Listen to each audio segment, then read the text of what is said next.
पुष्प विज्ञान अनुसंधान निदेशालय ICRDFR पुणे महाराष्ट्र ने रजनीगंधा में ब्लॉसम मिज कंटारिनिया मैकुलिपेनिस का निदान और प्रबंधन पर लघु वीडियो के रूप में एक सलाह जारी की है। इसे रजनीगंधा उत्पादकों को ब्लॉसम मिज की जैव पारिस्थितिकी एवं उनके प्रबंधन के बारे में जागरूक करने के लिए बनाया गया है। हाल ही में रजनीगंधा किसानों को विकृत और फूलकलियों की सड़न के कारण फूलों की उपज में भारी नुकसान का सामना करना पड़ रहा है। शुरुआत में इसे बीमारी या नेमाटोड द्वारा होने वाली क्षति माना गया, लेकिन ICRDFR पुणे के वैज्ञानिकों ने पुष्टि की कि रजनीगंधा की कलियों की सड़न और विकृति कलियों अंदर के कीड़ों के खाने के कारण होती है। टैक्सोनोमिक कुंजियां और DNA बारकोडिंग का उपयोग करते हुए ICAR के वैज्ञानिकों ने इस मिज प्रजाति की पहचान कॉन्टारिनिया मैकुलिपेनिस के रूप में की है। बरसात के मौसम में मध्य और दक्षिण भारतीय राज्यों में मिज द्वारा होने वाली क्षति अधिक मात्रा दर्ज की गई। इस सूक्ष्म कीट के मैगोट्स फूल की कली के ऊतकों के आंतरिक भाग को खाते हैं। प्रारंभ में बेसल और मध्य भाग को खाते हैं, जिसके परिणाम स्वरूप फूलों की कलियां विकृत और सड़ जाती हैं। यहाँ तक जिन फूलों में बहुत थोड़ी सी चोट लगती है और खिलने तो कामयाब हो जाते हैं, लेकिन कलियों के खुलने के पश्चात बदसूरत दिखने के कारण विपणन योग्य नहीं रह जाते हैं। कभी कभी मिज क्षति के लक्षण पर निमेटोड क्षति से मिलते जुलते हैं, लेकिन नेमाटोड क्षतिग्रस्त पौधों की वृद्धि रुक जाती है और पौधे बौने रह जाते हैं। परिपक्व फूलों एवं एस्केप्स के ऊपर प्रचुर मात्रा में कांटेदार संरचनाएं दिखाई देती है। स्कैप और फूल पर लहरदार स्कैप सतह और कठोर भूरे फूलों के साथ प्रचुर मात्रा में कांटेदार संरचनाएं दिखाई देती हैं। ब्लॉसम मिज कॉन्टारिनिया मैकुलिपेनिस 14 से 17 दिनों में अपना जीवन चक्र पूरा करता है। वयस्क मादाएं नवगठित रजनीगंधा की कलियों के अंदर 3 से 7 बेलनाकार अंडे देती है। अंडे 36 से 48 घंटों में फूटते हैं। प्रारंभ में मैगोट्स पारदर्शी दिखते हैं और बाद में यह हल्के सफेद और अंत में पीले रंग में बदल जाते हैं। परिपक्व मैगोट्स की लंबाई लगभग 2.0 मिमी तक होती है।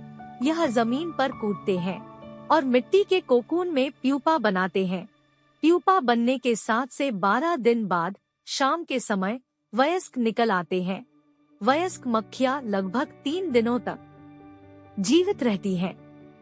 कॉन्टारिनिया मैकुलिपेनिस को विशिष्ट वर्गीकरण लक्षणों द्वारा पहचाना जा सकता है। मैगोट के 8वें पेट खंड के स्पाइराकल पीछे की ओर लोब के अंत में होते हैं। वयस्क मादा का पहला एंटेना फ्लैगेलोमेर दूसरे से 1.8 से 1.9 गुना लंबा होता है और नर एडिएगस की लंबाई हाइपोप्रोक्ट की लंबाई से अधिक होती है। ICRDFR के वैज्ञानिकों ने कॉन्टारिनिया मैकुलिपेनिस की त्वरित और विश्वसनीय पहचान के लिए DNA बारकोड विकसित किया है। ICRDFR ने रजनीगंधा में मिज प्रबंधन के लिए निम्नलिखित प्रबंधन प्रथाओं की सलाह दी है। ब्लॉसम मिज के प्रबंधन के लिए स्वच्छता सबसे महत्वपूर्ण है, चूँकि मिज के अंडे और मैगोट कलियों के अंदर एकांत में होते हैं, इसलिए कीटनाशकों के लिए ऐसे स्थानों तक पहुंचना मुश्किल हो जाता है। इस प्रकार संक्रमित कलियों को इकट्ठा करने और नष्ट करने की सिफारिश की गई है, क्योंकि यह खेत में संक्रमण के प्राथमिक स्रोत के रूप में काम करते हैं। यह हमेशा सुनिश्चित किया जाना चाहिए कि सभी गिरी हुई कलियां और संक्रमित कलियां जो अभी भी पौधे पर लगी है, नियमित आधार पर नष्ट हो जाए। कीड़ों को बाहर निकलने से रोकने और उन्हें पूरी तरह से नष्ट करने के लिए संक्रमित फूलों की कलियों को एक सीलबंद कंटेनर में रखें। वयस्क मिज अक्सर शाम के समय अंडे देने के लिए फूलों की कलियों पर आते हैं, इसलिए वयस्कों को बड़े पैमाने पर फंसाना या ओविपोजिशन निवारक जैसे NSK 5% का छिड़काव करना रजनीगंधा में मिज मक्खी के खतरे को कम करने के लिए एक बेहतर समाधान प्रदान करेगा।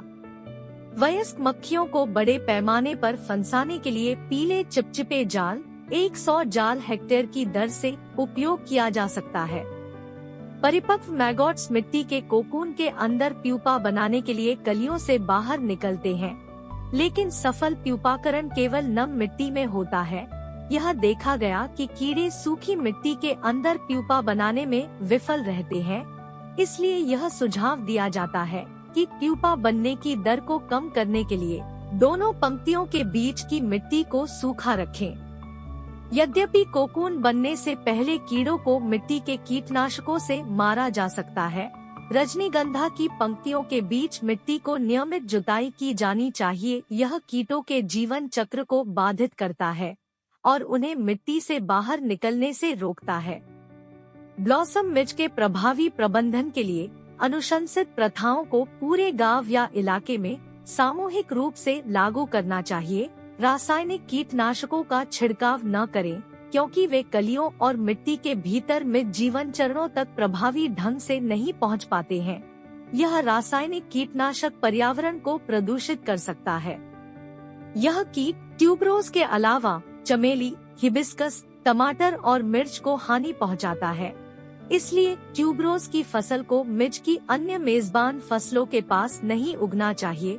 वे मिर्च फ्लाई की आबादी के गुणन और प्रसार में मदद करते हैं।